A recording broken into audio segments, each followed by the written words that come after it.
안녕하세요. 글로벌 로턴스 최영석입니다. 오늘은 유럽연합이 최근에 그 배기가스 규제를 완화한 그런 내용을 좀 살펴보겠습니다. 이 컨텐츠에서 보면은 당위성과 현실성이 충돌했고 거기에서 현실성이 당위성을 밀어낸 그런 결과입니다. 그러니까 이것은 유럽뿐만 아니고 미국은 아예 대통령이 나서서 적극적으로 후퇴를 시키고 있고 유럽연합은 업계들이 반발에 의해서 유럽연합 집행위원회가 그 뜻을 받아서 목표는 변하지 않되 구체적인 실행 방법에서 자동차 회사들의 그 요구사항을 받아들이는 그런 결과입니다. 이게 사실은 그 굉장히 듣기 좋아 보이지만은 그것이 그렇게 간단해 보이진 않습니다.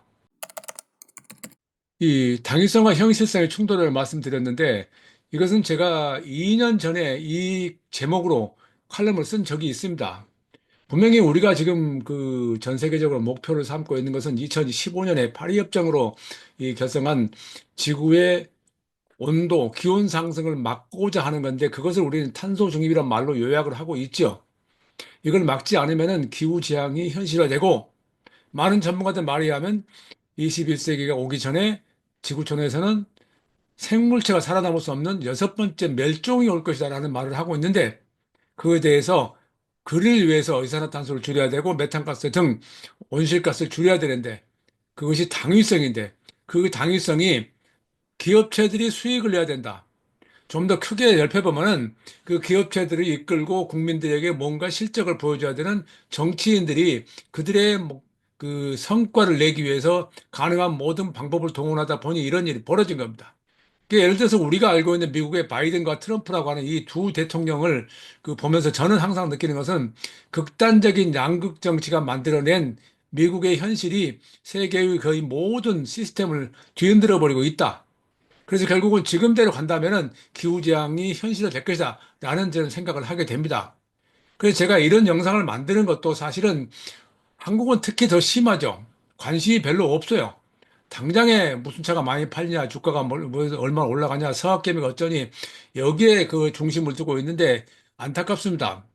중요한 것은 다음 세대를 위해서 일단 잠깐 빌려 쓴 지구촌을 온전하게 물려줘야 되는데 그런 것들이 다 지금 허구성 높은 사실로 받아들이고 있는 게 한국입니다. 그래서 한국이 그중에서 이런 트럼프나 그 미국의 유럽연합의 그런 정책이 나오는 것들도 아예 관심도 없고 사실은 너무 안타까운 현실이 지금도 진행되고 있습니다. 어쨌든 유럽연합이 이번에 그 규제를 완화하게 된 내용을 그 약간 짚어보면은 그 1년마다 산출하는 방법을 이제 올해부터 해야 되는데 2027년부터로 2년 연기했습니다. 그런데 벌금 적용 시기가 2년 연기된다는 얘기입니다. 근데 결국은 이렇게 된 배경이 전기차 수요 둔화에 직면한 자동차 업계의 부담을 줄여주기 위한 것이다. 굉장히 그 좋아 보이죠? 좋게 들리죠? 수익이 있어야 그 다음에 뭔가 투자를 한다는 그런 것 때문에 결국은 목표를 정해놓고 그 목표가 차근차근 야금야금 그 약화되는 그런 결과를 낳고 있죠. 그런 가운데 지구촌의 지금 기후재앙은 그 이상기온은 전 세계 도처에서 그 나타나고 있는데 그것은 당장의 내일이 아니라는 일 때문 아니라는 이유로 별로 관심을 두고 있지 않는 게 현실입니다. 어쨌든 이번에 유럽연합이 그 배출량 기준을 바꾼 것은 원래 작년까지 1km당 107g의 이산화탄소 배출량 기준을 적용해 왔고 올해부터 그보다 12% 줄은 97g으로 강화하기도 했었습니다. 그 강화한 데 맞춰서 거기에 따라서 자동차 제조업체에 판매한 모든 신차 평균 값을 기준으로 해서 이 벌금을 부과하게 돼 있었는데 그 벌금 부과가 지금 상황으로서는 너무 어렵다는 업체의 반대에 의해서 지금 2년이 유예된 겁니다. 이렇게 하기 위해서는 일단은 배터리 전기차 판매를 늘려야 되고요. 플러그인 하이브리드 전기차 판매를 늘려야 됩니다. 그래서 자동차 회사들은 친환경차 판매 전략을 지금까지와는 다른 그런 자세로 바꿔야 된다는 그런 얘기가 됩니다. 뭐 이렇게 설명하지만 사실은 그 기존보다 우리가 흔히 말하는 친환경차, 배터리 전기차나 플러그인 하이브리드 전기차에 대한 판매를 더 강제적으로 늘리지 않고 당장에는 수익성 높은 내연기관차 판매로 돈을 벌겠다. 뭐 이런 쪽으로 그 해석을 할 수가 있습니다. 이게 상당히 그 제가 생각할 때 자동차 산업을 취재해온 40년 가까이 취재해온 제 입장에 볼 때는 굉장히 그럴듯한 얘기고 자동차 회사들이 일단 수익성이 담보되어야 그 담보된 수익으로 미래 기술에 투자를 해서 이산화탄소 줄인다. 그렇다는 얘기가 들리는데 사실은 그것은 그것보다는 그 투자자들의 목소리가 더 반영된 결과로 지금 저는 읽힙니다. 어쨌든 이렇게 규제를 변경하는 배경에는 말씀드렸지만은 유럽 지역의 전기차 판매가 상당히 느리다. 근데 그 느린 상황에서 유럽 입장에서는 그렇다면은 그 느려지는 전기차 판매에 대응해서 뭐 내연기관 차 늘린다 했을 경우에 미래가 있느냐라는 지적을 많이 하거든요. 이미 중국은 이쪽에서 더 적극적으로 나가고 있는 상황인데 말이죠. 또 어쨌든 그 뭐 수익이 나지 않기 때문에 당장에 우선은 수익성을 내야 된다. 그런 것들을 유럽연합에 아주 강하게 이야기를 했고 그 유럽 자동차 협회가 있죠. ACEA라고 거기에서 적극적으로 로비 활동을 해 왔습니다. 근데 당연히 거기에는 이제 목표를 달성하지 못했을 경우에 수십억 달러의 벌금을 내야 되는 자동차 회사의 불만을 반영한 게 되겠죠. 이건 전 세계 어디나 있는 일입니다. 근데 그런 상황에서 이제 이번에 유럽연합 집행위원회 위원장 폰데어 라이언 이 연임을 했죠. 이 사람이 하는 말을 좀 그대로 옮겨 보겠습니다. 예, 이산화탄소 배출 기준 자체를 바꾸진 않겠지만 3년에 걸쳐 개선함으로써 자동차 업계는 더 많은 여유를 갖게 될 것이고 시스템의 투명성은 높아질 것이다. 이 저 폰데어 라이언이 일기 때 했던 내용에 비해서 상당히 좀 물러난 걸로 저는 느낍니다. 한 발 물러선 걸로 느낍니다. 그러면서 그녀는 그 핵심 원칙은 균형이다. 예측 가능성과 공정성이 필요하다. 그렇다고 목표를 바꾸지는 않겠다. 다만 지금 어려운 시기에 더 많은 실용주의와 기술 정립이 필요하다는 생각 때문에 이와 같은 결정을 하게 됐다라고 말을 하고 있습니다. 뭐 이 부분만 딱 떼놓고 보면 뭐 당연히 그럴 수 있네 하고 상당히 긍정적으로 받아들여지죠. 어쨌든 그러면서 앞으로는 이 이산화탄소 표준 규정에 대해서 집중적인 수정 제안을 내놓겠다 이야기를 하고 있고요. 그 더불어서 2035년부터 내연기관차에 대한 단계적 폐지 결정에 대한 조정을 할 수 있다라는 이야기를 하고 있습니다. 그러니까 2035년이라고 하는 목표는 변하지 않되 그 목표에 도달하기 위해서 해마다 이런 조정을 하겠다라고 이야기를 하고 있는 것입니다. 그러면 2035년 되면은 작년에 정해진 2035년 내연기관 판매 금지가 그대로 시행될까요? 저는 그렇지 않다고 생각합니다. 그리고 그렇게 해서 결과는 지구촌은 점 더 황폐해져 가고 기후재앙은 심해지고 그로 인해서 인명성상은 더 많아질 것이다. 저는 그런 의견에 동의합니다. 더불어서 유럽연합은 배터리 생산업체 지원도 들고 나왔습니다. 직접 지원. 자, 배터리 생산은 지금 상당히 복잡하게 꼬여가고 있는데요. 지금은 여전히 NCM이라든가 LFP에 의존할 수밖에 없죠. 그리고 전고체 배터리가 제가 지난번 영상에 말씀드렸듯이 부상하고 있습니다. 특히 이제 완성차 업체들이 내재화 쪽으로 많이 지금 쏠려 있는 상황입니다. 근데 유럽은 그마저도 안 되죠. 그 영국의 브리시즈 볼트가 재작년에 도산을 파산했고요. 작년에 그 스웨덴의 노스벨트가 그 파산 보호 신청을 했고, 그래서 유럽 내에서는 자동차 회사 스스로가 배터리 팩은 생산할 수 있죠. 셀을 공급받아서 하는 거니까.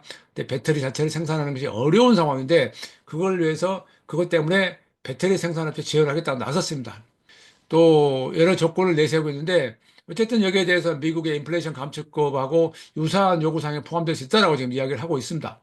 더불어서 이런 상황에서 그럼 이게 사실은 그렇게 간단하게 말을 할 수 있느냐? 그 지금 상황에서 정리해 보면은 지원 프로그램의 정확한 일정이 아직 없다. 그러니까 큰 틀에서 우리는 이렇게 가겠다라고 발표를 했는데 그걸 위해서 무엇을 어떻게 하겠다라는 것이 없습니다. 특히 이제 이 배터리 산업이 더 그 큰 문제가 되겠고요. 그리고 2035년 규정에 대해서 묵시적인 배경이 명확하지 않다. 그러니까 2035년에 대해서 그 목표를 좀 늦출 것이냐, 미룰 것이냐, 그렇지 않을 것에 대해서 아직은 이번에 구체적으로 말을 하지 않았다는 얘기죠. 또 목표 달성 방법에 대해서도 사실은 뚜렷한 대안이 없는 게 현실입니다. 그래서 앞으로 이제 수소라든가 EPO에 대해서 그 명확한 전략이 없는 상태에서 논의가 다시 재개될 상황에서 어쨌든 작년에 결정했던 그 결정에 비해서는 상당히 미뤄졌다, 늦춰졌다, 이렇게 요약을 할 수 있겠습니다. 어쨌든 이에서 자동차 제조업체는 물론 환영하죠. ACEA, 유럽 자동차 산업회는 일단 시간적 여유를 벌게 됐다. 3년의 계산 시간은 뭐 여러 가지 유연성을 얻을 수 있다라고 이야기를 하고 있고요. 또 벌금을 내지 않게 되기 때문에 재정적 부담이 감소돼서 또 다른 투자를 할 수 있다. 따라서 지금 상황에 맞춰서 새로운 이 판매, 생산 전략, 그리고 목표 같은 거에서 장기적으로 재조정해야 되고, 그걸 달성해야 된다고 말을 하고 있죠.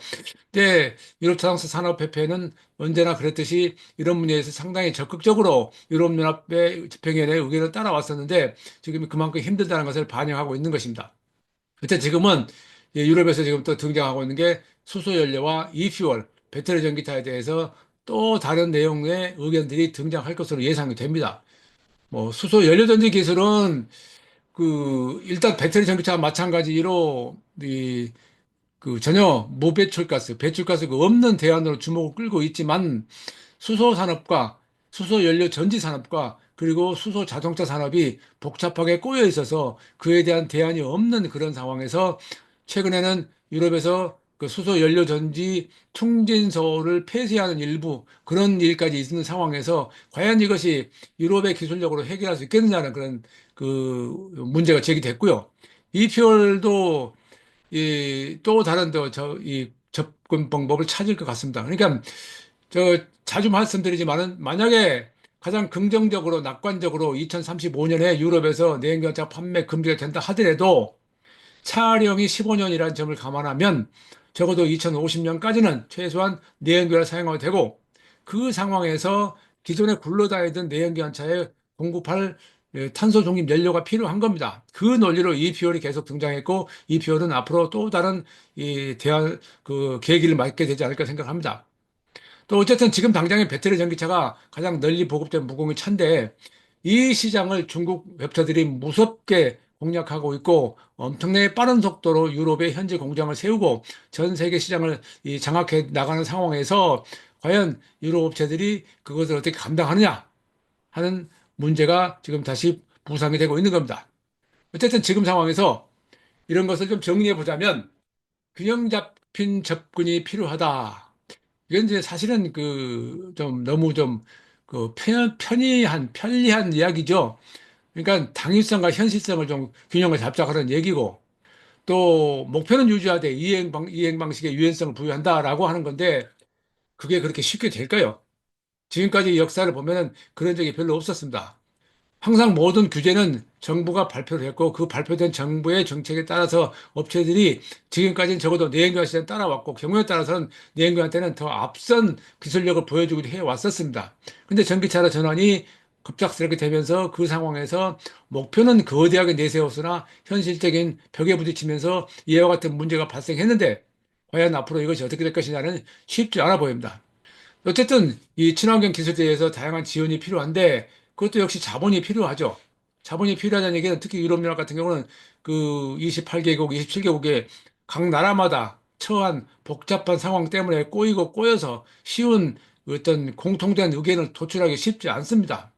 또 더불어서 유럽이 그동안 장악해왔던 자동차 종주국으로서 유럽의 산업 경쟁력이 지금처럼 계속 유지될 수 있을 것이냐 하는 것도 지금 유럽 입장에서는 아주 심각하게 고민해야 될 것으로 보입니다. 자동차는 분명히 바뀌었습니다. 바뀌었다는 게 내연기관차에서 전기차로 바뀐 게 아니라 차를 만드는 방법이 바뀌었습니다. 그것을 테슬라하고 BYD가 지리가 체리가 앞장서서 선도를 했고 그들은 기존 내연기관차에 비해서 생산 비용을 40%가량 절감하면서 경쟁력을 갖추고 있는 상황입니다. 그러니까 예를 들어서 BYD를 자꾸 예를 들었었습니다만은 BYD는 예를 들어서 지금 우리가 강조하고 있는 자동차의 본질이 달리고 돌고 멈춘다였던 시절에 강조하는 셰시보다는 생각하고 이동한다는 시대의 새로운 패러다임 속에서 생각한다는 쪽에 그들의 표현되는 스마트카 쪽에 더 많은 비중을 두고 그쪽에 엄청난 투자를 하고 있고 그것이 지금 성과를 내고 있죠. 이걸 과연 유럽 자동차 회사들이 어떻게 해소할 수 있을지는 지금 상당히 간단해 보이지 않습니다. 폭스바겐이 예를 들어서 새로운 전기차 유로 원, 이 ID 에브리데이 원이라는 컨셉트카를 발표했는데 그에 대한 소프트웨어를 리비안하고 공동으로 개발한 걸 사용한다라는 지금 이야기가 나올 정도로 지금 그 분야에서 쉽지 않습니다. 그러니까 바뀌는 자동차 산업 패러다임을 패러다임 맞추면서 경쟁력을 유지하는 것이 지금 여기서 말씀드린 결론 및 전망이라고 하는 타이틀로 말씀드린 내용들이 과연 가능한가? 그건 지금 곱씹어 봐야 됩니다. 그렇게 간단한 문제가 아닌 것 같습니다. 최영석의 글로벌 인사이트 다음 시간에 뵙겠습니다. 감사합니다.